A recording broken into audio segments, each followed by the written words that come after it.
누가복음 22장 39절에서 41절까지입니다. 누가복음 22장 39절로 41절까지 함께 읽겠습니다. 예수께서 나가시어 늘 하시던 대로 올리브 산으로 가시니 제자들도 그를 따라갔다. 그곳에 이르러서 예수께서 제자들에게 말씀하시기를 시험에 빠지지 않도록 기도하여라 하신 뒤에 그들과 헤어져서 돌을 던져서 닿을 만한 거리에 가서 무릎을 꿇고 이렇게 기도하셨다. 아멘. 자리에 앉으시겠습니다. 에어컨 바람을 조금 더 세게 하세요.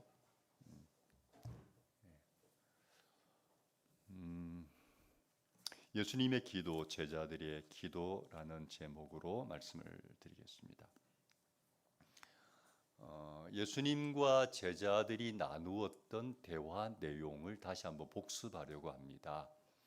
이 내용은 제가 2주 전에 예수님이 우리에 대하여 아는 것들 이런 제목으로 설교했던 그 본문인데 다시 한번 이 시간에 복습을 해보겠습니다. 자, 예수님이 베드로에게 이렇게 말씀하셨죠. 31절 볼까요? 시몬아 시몬아 보아라, 사탄이 밀처럼 너희를 체질하려고 너희를 소나기에 넣기를 요구하였다. 예수님이 베드로에게 말씀하기를, 근데 사실 베드로에게만 말씀한 게 아니고 제자들 전체에게 하시는 말씀이라고 그랬습니다. 그런데 주님 말씀하기를 사단이 너희를 소나기에 넣기를 요구하였다. 이 말은 사탄이 너희를 쉽게 말하면 갖고 놀려고 지금 하고 있다. 그런 말씀을 하셨어요. 다시 말하면 지금 예수님은 베드로에게 심각한 이야기를 하는 겁니다. 그죠? 사탄이 너희를 막 갖고 놀려고 한다. 이 이야기는 심각한 경고를 하시는 겁니다. 그게 주님의 눈에 보이니까 미리 경고해 주시는 거죠. 경고뿐만 아니라 이렇게 말씀하셨습니다. 32절입니다. 같이 한번 읽어보겠습니다. 그러나 나는 내 믿음이 꺾이지 않도록 너를 위하여 기도하였다. 내가 다시 돌아올 때에는 내 형제를 굳세게 하여라. 내 믿음이 꺾이지 않도록, 부러지지 않도록 내가 기도하였다. 그 말의 의미는 너가 지금 심각한 상황에 처해 있기 때문에 내가 너를 위해서 특별히 기도했다. 그만큼 너의 상황이 지금 좋지 않다. 위험하다. 심각할 정도로 위험하다라는 그런 의미이죠. 자, 그 말을 들은 베드로의 반응이 뭐였죠? 33절 같이 시작. 베드로가 예수께 말하였다. 주님, 나는 감옥에도 죽는 자리에도 주님과 함께 갈 각오가 되어 있습니다. 어떤 반응입니까? 자신만만. 큰 소리 쳤어요. 다시 말하면 베드로는 지금 뭐가 없어요? 위기의식이 없어요. 위기의식이 전혀 없어요. 주님은 너가 지금 심각한 위기다. 주님이 어지간하면 이렇게 말씀 안 하실 텐데 굉장한 위기이다라고 말씀하시는데 본인은 no problem. 저 아무 문제 없어요. 저 아무 걱정 없어요. 라고 반응하는 거죠. 주님의 시각과 베드로의 시각에 큰 갭이 있어요. 여러분, 이런 베드로를 보는 주님의 마음이 어떨 것 같아요? 굉장히 답답할 것 같아요. 부모 눈에는 자녀들이 하는 지금 행동을 보면 안타까움이 있잖아요. 왜요? 다 보여요. 인생을 살아봤기 때문에. 저렇게 하면 어떻게 될 것이라는 것들이 다 보이는데, 그래서 답답해서 이렇게도 하고 저렇게도 하고 말해주면 아이들은 그게 무슨 소리 들려요? 잔소리. 그러니까 얼마나 마음이 답답해요. 마치 그와 같이 주님이 너무 안타까운 거예요. 근데 듣는 사람은 위기의식이 전혀 없어요. 문제의식이 없어요. 그래서 이번에는 베드로를 진짜 정신 차리게 하려고 이 말까지는 안 하려고 했는데 주님이 베드로를 진짜 정신 차리게 하려고 베드로가 실제로 어떤 행동을 할지 아주 그냥 까놓고 이야기했어요. 봅시다. 34절. 같이 시작. 그러나 예수께서 말씀하셨다. 베드로야, 내가 내게 말한다. 오늘 닭이 울기 전에 내가 3번 나를 모른다고 할 것이다. 나와 함께 뭐 감옥에 가고 나와 함께 뭐 죽을 각오 되어 있다고? 천만의 말씀. 나와 함께 감옥에 가기는커녕 날이 새기 전에 너 나 3번 모른다고 부인한다. 다 아는 이야기죠. 뭐 뒤에 또 나오겠지만 어떤 여자 어떤 종이 베드로 보고 너 예수라는 사람과 함께 있지 않았냐? 나 전혀 나 예수 누군지도 모른다. 완전히 발을 빼면서 3번이나 철저하게 나 전혀 그 사람 모른다. 부인하지 않습니까? 그러니까 예수님이 정신 차리라고 베드로의 어떻게 보면 참 수치스럽잖아요. 처참한 실패를 아주 그냥 깨놓고 이야기하시는 거예요.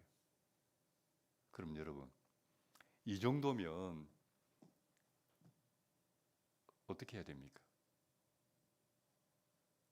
아, 정말 심각한 모양이구나. 내가 이렇게 살아서는 안 되겠구나. 정신 차려야지.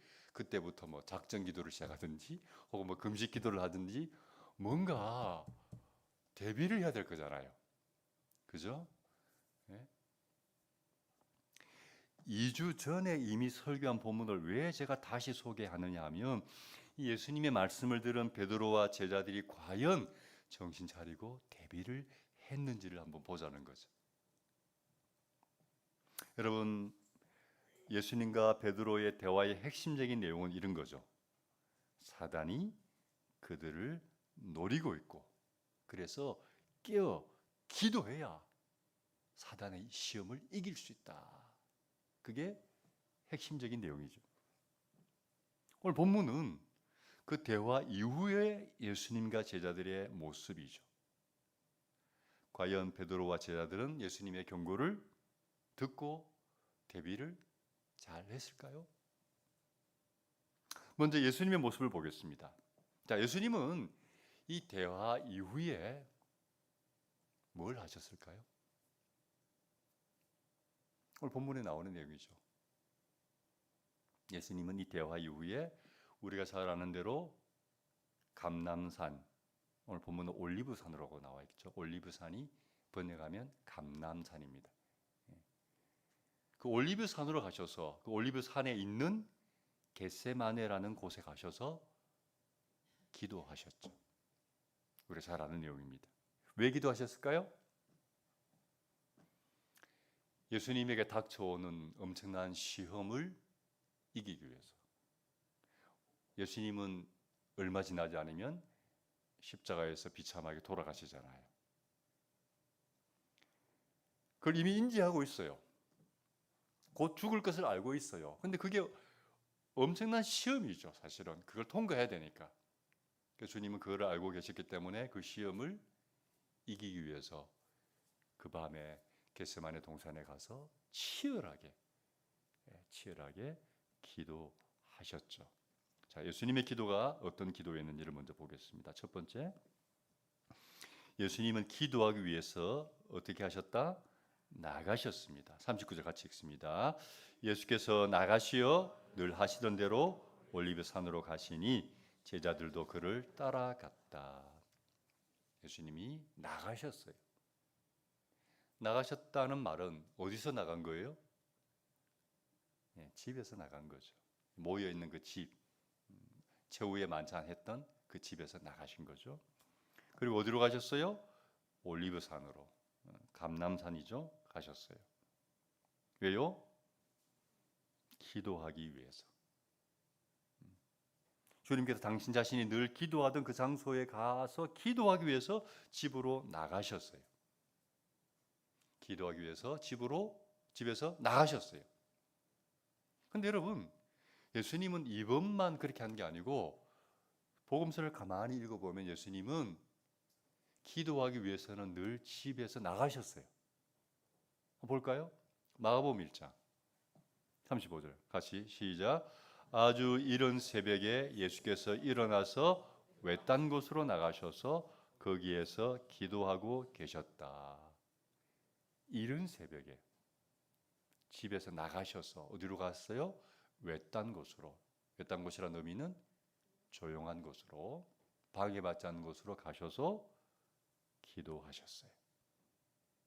다시 말하면 기도하기 위해서 집에서 나가서 기도할 수 있는 장소를 찾아가신 거죠. 뭘 말해주는 것일까요?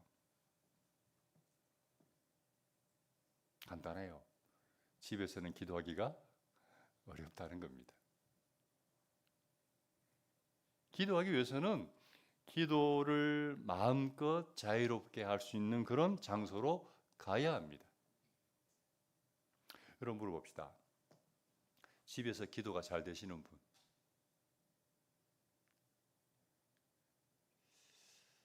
사실 기도가 집에서 잘 안 되죠. 그렇지 않습니까? 물론 간단한 기도는 뭐 집에서도 가능해요. 예. 뭐 식사 기도라든지 집에서 뭐 가정 예배 드릴 때 잠시 하는 기도 정도는 집에서도 가능한 것 같아요. 그런데 좀 깊이 있는 기도, 좀 간절한 기도, 이런 기도는 집에서는 어려운 것 같아요. 저는 예수를 처음 믿었을 때 고등학교 1학년 때 처음 믿었는데 너무 기도가 하고 싶은 거예요.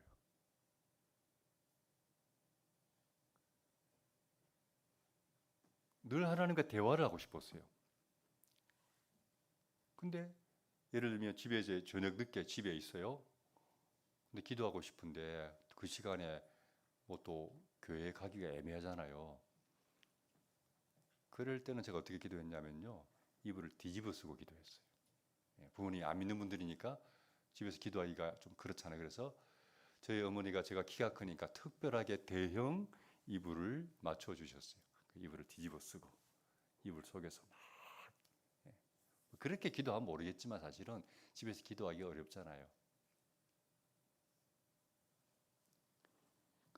기도하기 위해서는 기도를 자유롭게 마음껏 할 수 있는 장소가 필요한데 여러분 그런 장소가 어디에 있어요? 사실 교회 말고는 그렇게 마음껏 기도할 수 있는 장소가 없어요.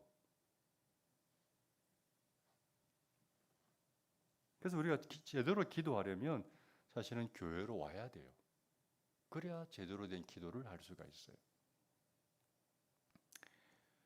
우리 교회는 새벽 기도 대신에 저녁 기도회를 하죠. 왜 그럴까요? 이유는 한 가지예요.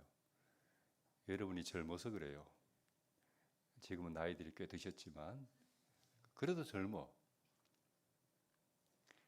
새벽 기도를 모든 한국 교회가 하는 것처럼 저희도 했는데 새벽 기도를 어느 순간부터 못 나와. 왜 못 나올까? 원인을 파악해 봤더니 밤늦게 자. 12시 전에는 안 자. 그 새벽에 나오기 어렵죠.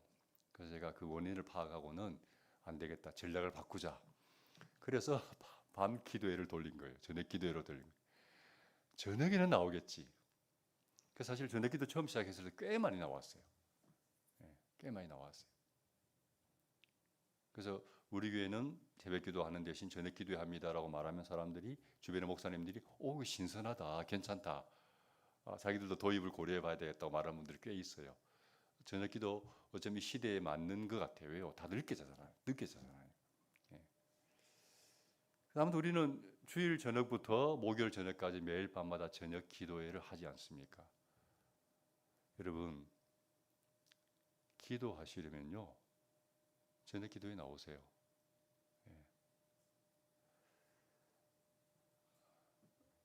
그 시간 나오기 어려운 분들은 그냥 다른 시간대라도 괜찮아요. 교회 나오시면 돼요. 나와서 기도하시면 돼요. 아무 때라도 교회 나오셔서 기도하고 가시면 돼요. 기도하는 게 중요한 거니까. 그래서 마음 가운데 내가 인생을 살아가면서 하루 중에서 한 번은 교회 들려서 잠시라도 기도하고 가야 되겠다는 그런 마음으로 이렇게 살아가는 게 좋아요. 교회 들려서 늘 기도하고 가야 되겠다. 그런 마음을 가지는 게 좋아요. 여러분 생각보다 기도는요 장소가 중요해요. 장소가 중요해요. 마음껏 기도할 수 있는 장소가 없으면 기도하기가 어려워요. 근데 교회만큼 기도하기 좋은 장소가 없어요. 그래서 가능하면 교회에 와서 기도하셨으면 좋겠어요. 제 소망은 우리 교회에 여러분의 기도 소리가 밤낮으로 끊이지 않고 들리는 겁니다. 언제든지 교회 오면 누군가가 기도하고 있는 교회, 그런 교회가 되었으면 좋겠어요. 교회는 기도하는 집이잖아요. 그래서 우리가 또 기도 안 하면 안 되잖아요.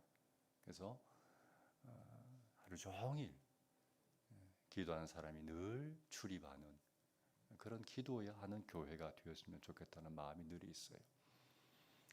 보통 이제 교회에 이제 어르신들이 계시면 나이 드신 권사님들이 계시면 그 권사님들은 대부분 교회에서 밤을 새워가면서 기도하시는 분들이 계시는데 우리는 그 나이 드신 권사님들이 없으니까 젊은 여러분들이 그 일을 하셔야 됩니다. 그래서 기도가 끊이지 않는 교회가 되어야 되겠죠. 두 번째, 예수님이 어떻게 기도하셨나? 39절 다시 한번 볼까요? 보시면 예수께서 나가시어 늘 하시던 대로 올리브 산으로 가시니 제자들도 그를 따라갔다 그랬어요. 어떻게 기도하셨나? 늘 하시던 대로 기도하셨어요. 늘 하시던 대로. 여러분, 늘 하시던 대로 기도하셨다는 의미는 습관을 따라 그렇게 했다는 거예요. 그래서 다른 개역 성경입니까 보면 다른 버전에 보면 주님이 습관을 쫓아서 기도하러 가셨다라고 번역되어 있어요. 늘 하시는 대로 그렇게 하셨다는 이야기는 습관을 따라서 그렇게 하셨다는 거예요. 그래서 예수님은 이 예루살렘 쪽으로 오시면 늘 이 올리브산, 감람산에 가셔서 그 감람산 중에서도 겟세마네라는 가든이 있어요. 동산이 있어요. 거기에 가셔서 주님은 늘 기도하는 것이 주님의 일종의 습관이에요. 루틴이에요. 우리가 이 주님의 모습에서 배울 수 있는 교훈이 있습니다. 어떤 교훈입니까? 같이 한번 해볼까요? 시작. 우리의 기도 생활도 습관이 되어야 한다. 우리의 기도 생활도 습관이 되어야 됩니다. 여러분, 습관이 되어야 한다는 뜻은 무슨 뜻이냐면 몸에 익어야 되는 거예요. 몸에 배어야 돼요. 기도도 습관이 되어야 돼요. 왜요? 습관이 되면 사람은 자연스럽게 그게 돼요. 자기가 습관이 되면 그 습관은 자연스럽게 나오는 거거든요. 그래서 기도하는 것도 습관이 되어야 기도가 자연스럽게 나와요. 근데 기도하는 것이 습관이 안 되면요, 기도가 어때요? 기도하려고 하면 어때요? 어색해요. 기도해야 되는데 기도하는 것이 어색한 거예요. 어떤 사람은 기도가 불편한 거예요. 왜요? 습관이 안 돼 있기 때문이죠. 어떻게 보면 우리가 설마 이러진 않겠지만 기도 안 하는 것이 몸에 습관이 되어 있는 사람들이 있을 수 있어요. 기도하는 것이 몸에 습관이 되어 있는 게 아니고 기도 안 하는 것이 이미 체질화되어 있는 사람이 있을 수 있어요. 여러분 우리가 하나님 자녀잖아요. 하나님과 소통하는 사람들이잖아요. 근데 하나님의 자녀들이 기도 안 하는 것이 몸에 이미 습관이 되어 있다면 그게 어때요? 문제가 있어요. 다른 종교를 믿는 사람들도 열심히 불공을 드리고 뭐 100배, 1000배 하고 몇 시간씩 기도하고 그러잖아요. 근데 하나님 믿는 우리가 살아계신 하나님, 전능한 하나님을 믿는다는 우리가 기도하는 것이 몸에 익은 게 아니고 기도하는 것이 어색하고 기도 안 하는 것이 자연스럽고 그게 몸에 익어 있다면 이거 뭔가 문제가 있는 겁니다.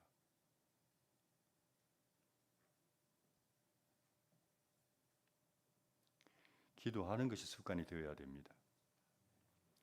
여러분, 기도하는 것이 습관이 되어 있으면요, 예수님처럼 집을 나가서 겟세마네 올리브 산으로 가셔서 겟세마네 동산을 찾아가셔서 기도하는 것이 전혀 어색하지 않아요. 왜? 늘 하던 습관이니까 자연스럽게 몸이 가는 겁니다. 그게 이미 몸에 익어 있으니까. 근데 습관이 되어 있지 않으면 교회에 기도하러 나오는 일이 이게 보통 일이 아니에요. 습관이 안 되어 있으면. 요즘 다 차로 그냥 올 수 있잖아요. 걸어오는 것도 아닌데. 집을 나서야 되는데 나서는 게 발걸음이 안 떨어져. 굉장히 귀찮게 느껴지고 불편하게 느껴지고 또 집을 나서고 교회 오는 것이 못하게 될 이유가 많아요. 비가 오면 못 가고 더워서 못 가고 예, 추워서 못 가고 피곤해서 못 가고 여러분 그러고 교회 못 와요. 습관이 안 되어 있기 때문입니다. 습관이 되어 있으면 비가 오나 눈이 오나 그냥 와서 기도하는 거예요. 전혀 어색한 게 아니죠. 자연스러운 몸의 루틴이죠. 그래서 기도하기 위해서는 기도하는 습관을 만들 필요가 있는 것 같아요. 습관이 안 되어 있으면 습관이 될 때까지 훈련을 좀 해야 되겠죠. 디모데전서 봅시다. 4장 8절. 가사 한번 읽겠습니다. 시작. 몸의 훈련은 약간의 유익이 있으나 경건 훈련은 모든 면에 유익하니 이 세상과 장차올 세상의 생명을 약속해 줍니다. 예, 몸의 훈련이 우리에게 유익이 있죠. 예, 몸의 훈련, 뭐 예를 들면 헬스, 어떤 또 뭐 사모 같은 경우는 요가 열심히 하거든요. 열심히 운동하면 유익이 있습니다. 그죠? 운동 늘 열심히 하는 분들은 건강한 삶을 영위하고 또 몸이 건강하면 삶이 활기차잖아요. 그래서 저도 열심히 운동해요. 매일 나사렛 대학교 막 돌고 집에서도 막 팔굽혀펴기도 하고 열심히 운동하려고 애를 써요. 분명히 유익이 있어요. 운동하셔야 돼요. 근데 정말 우리에게 필요한 훈련이 있는데 그게 무슨 훈련이냐면 경건 훈련입니다. 경건한 훈련. 예를 들면 늘 기도하는 훈련, 어떤 상황에서도 예배하는 훈련, 늘 말씀을 묵상하는 훈련, 그리고 늘 이웃을 사랑하고 섬기는 훈련, 이런 훈련들이 우리가 필요해요. 그렇게 그런 어떤 좋은 영적 경건한 모습들이 딱 몸에 체질화되면 그게 굉장히 유익이 있어요. 그러니까 우리 이 땅을 살아가는 동안에도 그런 어떤 경건한 기도와 예배와 말씀과 어떤 영혼을 섬기는 훈련이 딱 되어 있으면 이 땅을 살아가는 동안에도 우리의 어떤 그 삶이 생명이 있는 생명력이 있는 삶을 살고 그 삶이 자연스럽게 영원한 생명까지 보장해 주는 정말 이 땅과 저 세상에서도 정말 유익한 좋은 어떤 은혜를 우리가 누릴 수 있는 거죠. 저도 어떻게 보면 청년 때 선교단체 생활을 하면서 굉장히 많은 경험 훈련을 받았어요. 매일 훈련의 연속이죠. 근데 그때 받은 훈련이 어쩌면 지금까지 저의 목회나 혹은 신앙생활에 여전히 영향을 미치고 있어요. 그때 훈련을 받아놨기 때문에 여전히 제 몸속에서 그런 것들이 자연스럽게 나오는 거죠. 훈련되어 있기 때문에. 훈련이 안 됐으면 어려워요. 잘 안 돼요. 근데 우리에게 꼭 필요한 경건 훈련 중에 하나가 뭐냐면 기도 훈련입니다. 꼭 필요한 훈련이 기도 훈련입니다. 기도가 자연스럽게 될 수 있도록 훈련을 좀 하셔야 돼요. 기도는요, 호흡과 같아요.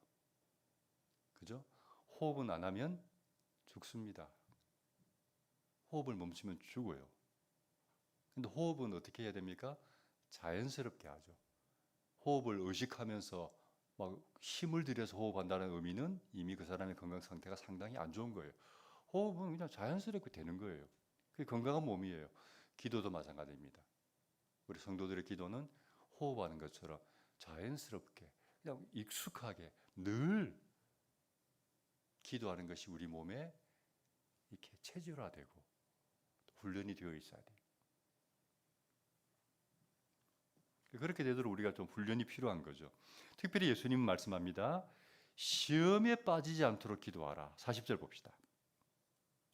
같이 시작. 그곳에 이르러서 예수께서 제자들에게 말씀하시기를 시험에 빠지지 않도록 기도하여라 하신 뒤에 제자들에게 시험에 빠지지 않도록 기도해라. 시험에 빠지지 않도록 기도해라. 이 말은 기도하지 않으면 시험에 빠진다는 겁니다. 기도하지 않으면 시험을 이길 수 없다는 겁니다. 여러분, 시험이 뭡니까? 시험은 우리에게 다가오는 어려움이에요. 우리가 살다 보면 각자의 시험이 있어요. 각자가 당하는 여러 모양의 어려움들이 있어요. 나이 든 사람이든 젊은 사람들이든 각자가 겪는 어려움들이 있어요. 근데 그 어려움을 어떻게 이기는가? 기도해야 그 어려움을 이겨요. 우리가 어려움을 이겨내지 못하는 가장 큰 이유는 다른 데 있는 게 아니라 기도하지 않기 때문에 어려움을 못 이겨내는 거예요. 이겨내고 싶지만 안 돼요, 그게.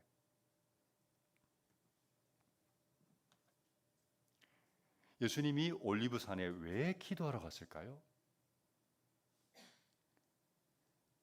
예수님도 아시는 거죠. 뭘요? 지금 당신 앞에 뭐가 다가오고 있어요? 시험이 다가오고 있어요. 무지막지한 시험.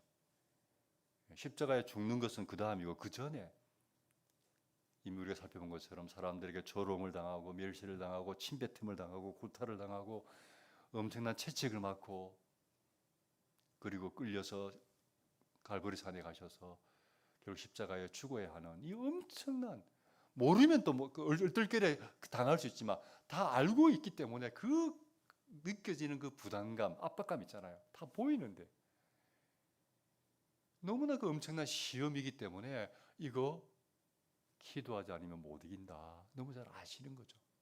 그래서 주님이 십자가를 앞두고 그날 밤에 아예 작정을 하고 기도하는 거예요. 결사적으로 기도하는 거죠. 오늘 본문 다 읽어봤죠. 그 뒤에 보면 주님이 어떻게 기도하십니까? 기도할 때 땀이 핏방울처럼 뚝뚝 떨어졌다. 얼마나 결사적으로 기도했으면 땀이 뚝뚝 떨어질 정도로.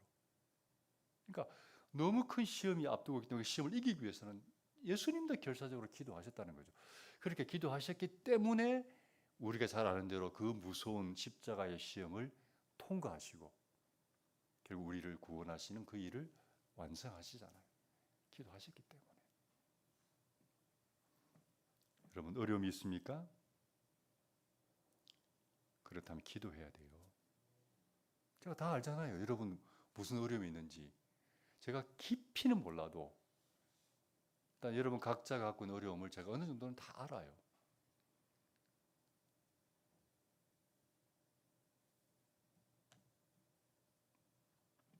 어려움이 있다면요, 기도해야 돼요. 기도하면 그 어려움 이겨낼 수 있어요. 근데 기도 안 하면 어려움 못 이겨내요. 여러분, 왜 기도하면 어려움을 이겨낼 수 있을까요? 이유를 알고 기도합시다. 첫 번째, 기도하면 하나님이 뭘 주신다? 용기를 주십니다.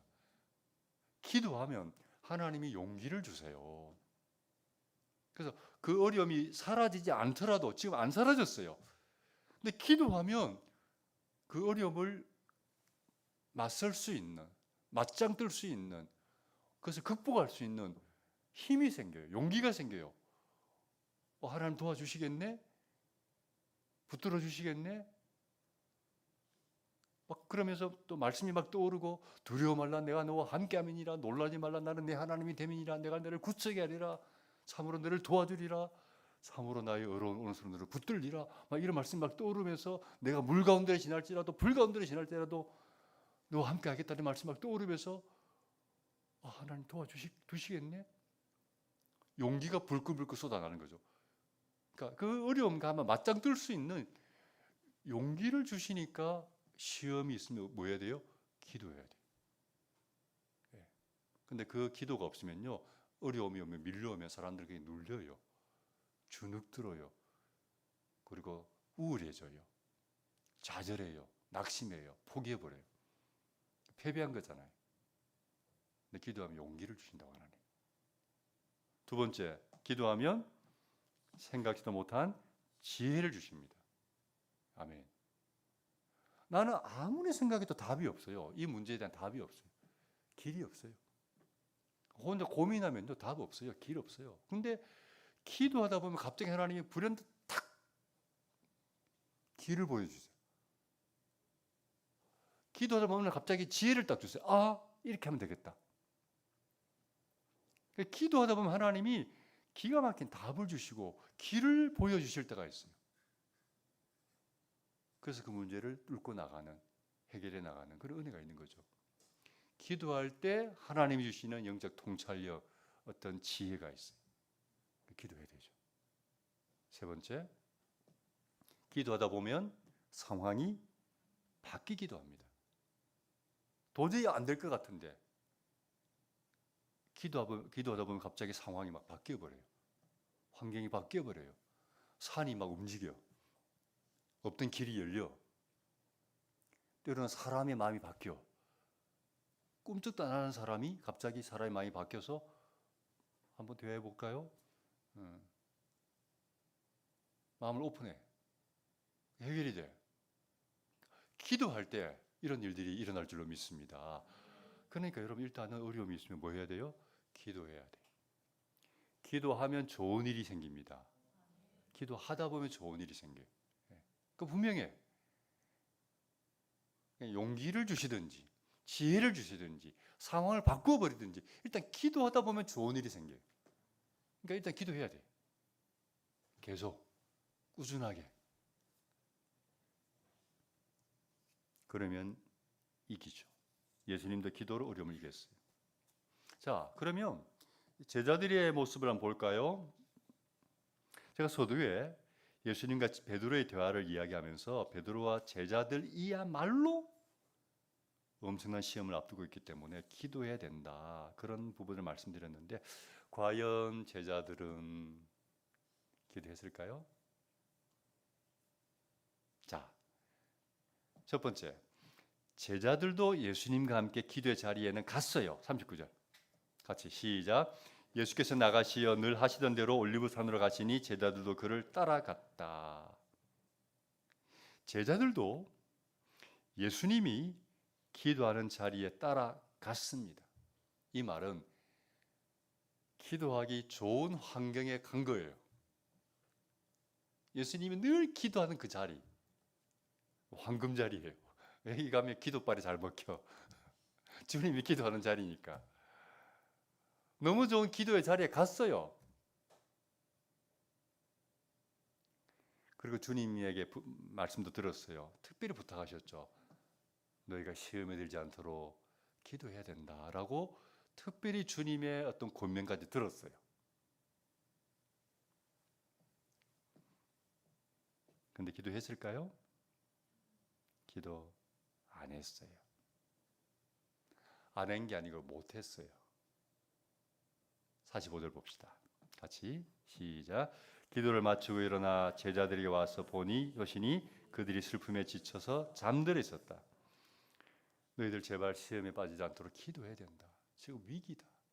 마귀가 너희를 집어삼키려고 한다. 기도해야 된다라고 간절하게 부탁까지 하셨는데 이 사람들은 기도 안 했어요. 못했어요. 다 잤어요. 다 잠들었어요. 여러분 마태복음이나 다른 복음서 보면 예수님이 한 번만 말씀하는 게 아니죠. 예수님이 멀찍이 떨어져서 개인적으로 자신의 어떤 어려움을 위해서 기도하시다가 제자들이 어떻게 하나 궁금해서 오셔서 보니까 다 자고 있는 거예요. 그래서 깨웠어요. 얘들아, 이렇게 자면 안 된다. 깨워서 기도해야 된다. 기도하라고 부탁해 놓고 또 기도하러 가셨어요. 좀 이따 또 와 보니까 또 자고 있어요. 또 깨웠어요. 기도해야 된다. 기도해야 된다. 시험이 몰려오고 있다. 가서 또 기도하시고 와서 보니까 또 자고 있어. 몇 번이나 주님이 와서 흔들어 깨워서 기도하라고 말씀하셨는데 기도 못했어요. 다 잤어요. 여러분 왜 못했을까요? 제가 생각할 때 제자들은 예수님 따라 기도의 장소에 와서 처음부터 아예 나는 오늘 기도 안 한다라고 작정하지는 않았을 것 같아. 그죠? 그럼 양심도 없는 거지. 아예 나는 오늘 기도 안 하기로 해 작정을 하고 그 자리에 간 건 아닌 것 같아.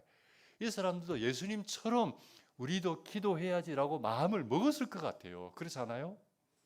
근데 기도가 안 돼요. 못했어요. 왜요?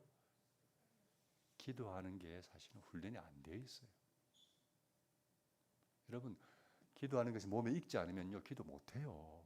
기도 안 돼요. 기도할 수가 없어요. 기도하고 싶어도 기도가 안 돼요. 그래서 기도가 훈련되어야 합니다. 그러면 어떻게 하면 기도 훈련을 할 수 있습니까? 많은 분들이요, 저에게 그런 이야기예요. 목사님, 기도하려고 해도 기도가 잘 안 됩니다. 예수 믿은 지 오래되었는데 다른 건 다 하겠는데 기도가 뭐 안 돼요, 목사님. 기도를 못 하겠어요. 그런 말씀하시는 분이 꽤 많아요. 목사님, 어떻게 하면 기도 잘할 수 있습니까? 좀 알려주십시오라고 말하는 분들이 꽤 많아요. 제가 오늘 알려드리겠습니다. 기도에 대한 유명한 명언으로 답을 대신하겠습니다. 같이 한번 읽어봅시다. 시작. 기도는 기도로 배운다. 이게 기도에 대한 유명한 명언입니다. 기도는 기도로 배웁니다.